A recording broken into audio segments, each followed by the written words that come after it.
we are going to talk about the controversy between sewing buttons on with the machine or sewing them by hand. When we get to the end, I'll let you know my thoughts, but first we're going to look at the Brother CS6000i, and we're going to sew a button on with the machine, and then we will take it from there and sew one by hand. So the first thing for this Brother machine you want to do is change the presser foot. This is the zigzag foot. We're going to take this off, and we're going to add this button foot. It's a funky looking foot, right? So this goes on. You just slide it underneath the shank and pop the shank on. Perfect, easy. Let's get the little threads out of the way. Now the buttonhole is done with a zigzag stitch, and the feed dogs here, these are our feed dogs here underneath, and there's a button behind the machine that actually lowers the feed dogs. Because the feed dogs move the fabric through the machine, and we don't want the fabric to move. Obviously, we want the button to go back and forth. And I've chosen just a small 2-hole button for this demonstration. So I'm going to fold my fabric in half. Isn't this fabric cool? It's from my Sewing with Sandi denim jacket series. And then I'm going to pop my button right side up and situate it underneath the machine. And this takes a little bit of effort. I find a pin works really well to kind of move this little puppy around. But you have to figure out the width.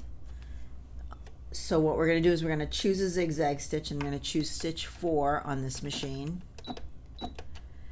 And then we have to determine the width by using the flywheel over here on the right and positioning our button where the needle actually goes through the hole. And then we want to make sure that the width is correct so that it goes through the other hole. Whoop. And we also want to make sure that the button stays on straight. So now that I know it's in the right place, I'm going to drop my presser foot. And I like to, this machine has a variable speed. It goes super fast. For buttonholes, I like to slow it down because I tell you what, if you hit that button with the needle, it's going to break the needle. So we're going to go really slow. We're just going to verify that it's right, and then we can hit the presser foot and let the machine do the stitching.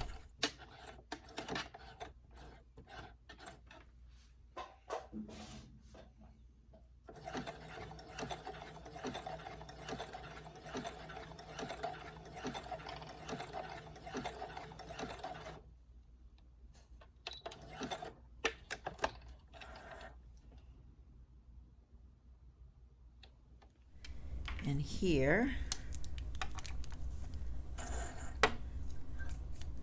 is my button, and I used black thread on the back so you could see that it doesn't come through. My button. Here's what it looks like on the back. So one of the disadvantages is that you have this, you can see this through on the back, which you wouldn't normally see if you hand sewed it. But it's right close to the fabric, and it's on there really well. It's right close, and it's on there really well. And you have to deal with these little strings. Pull them through the back and tie a knot. All right, let's talk about sewing a button by hand. All right, we're going to sew on a button by hand. I have threaded my needle. I need about 20 inches of thread. I'm going to tie, you don't want it too long because then it knots and it makes a mess. So I'm going to take my 2 ends here. Take my 2 ends of thread, and I'm going to tie them into a little knot. Just wrap them around my finger and slide it through. Try to get the knot as close as I can to the edge. So that's a pretty long tail that I have there. So I'm going to snip some of that off because I only need a short one. I don't need it sticking through my fabric for sure. So little tiny, teeny tiny, short tail. And we're going to pretend that this is a shirt placket. So this would be the front. And we're going to start in the back where our button is going to be a little further away from where we need our button to land. And we're going to slide this through. We want to sink this knot. So if you put your thumbnail over the knot and tug, I tugged too hard. Put the thumbnail over the knot and tug. The knot will slide right through, and then your thread ends are buried, and you don't have to worry about them seeing them. And we're going to come through to the front. We're going to start on our button. So again, we took a two-hole button just like this one. So we're going to go in one hole, out the other hole. So now we have our button. And I'm going to get it started by putting a little stitch underneath it. And my goal is to run the needle through the top half and not through the bottom half, so I don't end up with this big lumpy thing there. So I'm going to pull this through gently, because the first time through we want the button to land correctly, and we want it to want the threads to be nice and even and pulled tight. If you get a little lump up here with one thread, it's probably one or the other thread didn't pull all the way through, and you just kind of have to tug on them. So now we're going to go back up through this hole and down through the other hole, and in the same time, if we can, we're going to cut across underneath the fabric. And give it a little, you don't have to like pull these so tight that they're not going to go anywhere. You just want to pull them tight enough that the thread isn't hanging around in a loop somewhere. I mean, I'm using white thread with a black background so you can see. Back here, you don't see any threads coming through. I may nick it once or twice, but if the thread matches the fabric, you won't even notice it. So for a shirt button, 4 or 5 times, maybe 6, going through, because you're doing this with a double thread. Now I want to add a shank to this.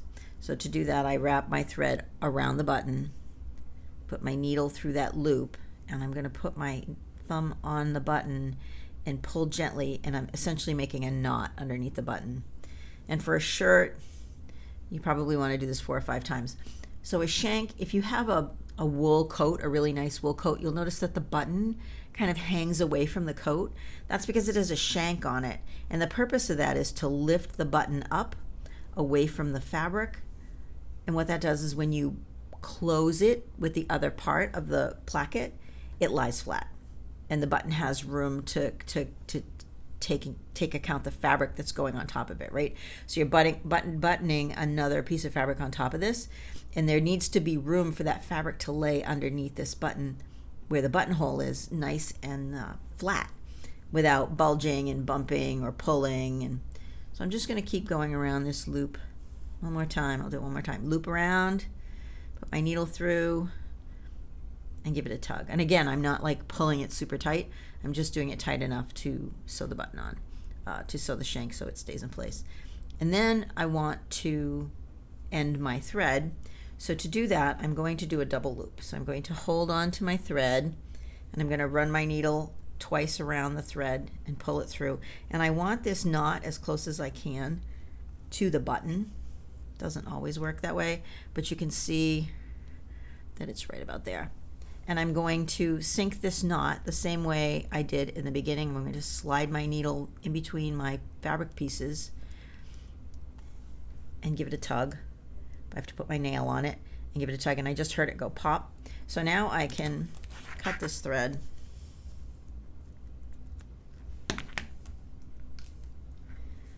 And I have a perfectly secure button with a shank on it. So I have a perfectly secure button with a shank on it. Unlike this one where there's no shank and the threads are already starting to pop. As I cut them, and you can see that there's one thread there. You can see it's already started to pop up, where this is beautifully sewn. So for something that was going to be a home dec item that didn't require any kind of functionality, if it was purely decorative, or it was on a garment that had pockets that were just decorative, they weren't functional, you probably could get away with using this. These threads coming up would drive me nuts, because you're constantly clipping them and it's constantly weakening the structure of the button being sewn on. This button that we sewed by hand is not going anywhere for a while. It's very functional. It looks just as beautiful, and it doesn't have those little threads hanging out. It also doesn't have any threads on the back, right? This one has this big lumpy thing going on, and you can't even see that this is stitched on there. So that's beautiful if you're going to have something that is going to be seen. So on the inside of a shirt collar, you know, or the inside of your cuff or something along those lines, if you're going to see the inside of the button. Additionally, if you're going to work on something that's wool, so you're going to make a wool dress or a wool coat, these aren't going to work because there isn't any room for that fabric to slide underneath there, where here you have ample room for the fabric to slide underneath and lay nice and flat. So let's look at a really nice shirt that I've been working on and explore how the buttons look once they're sewed on.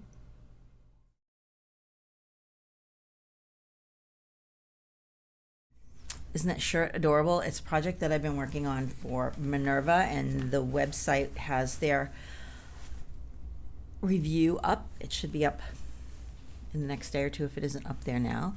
But you can see we have a set of buttons on the cuff, and they have shanks on them. So they lie beautifully flat, and there's, you know, at least 2 layers plus a layer of interfacing on this cuff. So that makes a big difference. And you can see on the back how nice and pretty they are. There's the button right there. There's another button right there. You can't even tell that they're there. So if I ever wanted to roll my sleeve up, you wouldn't see this ugly stitch here because there's a button right there and you can't even tell. So that's really critical. And the other critical part is that when you button them, because this has a shank on it, when you button it, the shirt lies beautifully flat. And that button, there's no bunching because the button isn't stuck right to this under fabric. So it allows the top placket to lie very nicely. Now, this placket isn't very thick, right? It's probably a 1/16 of an inch because there's only 2 layers of fabric and a layer of interfacing, so there isn't a lot there. But if you were doing a wool dress or a wool coat, or say a dress that had some inserts in it and there were extra heavy layers, you know, if you need them to be functional, then it's a perfect place to do it by hand. If it's decorative, it's on a, say it's on a pocket and it doesn't button, it's just there as a decoration, it's a faux welt, or the pocket just has a button decoration, sure, I would say go ahead and do it on the machine. But for something functional, I don't think they work very well for me. It takes almost the same amount of time to get it set up on the machine and in the right place and moving it around.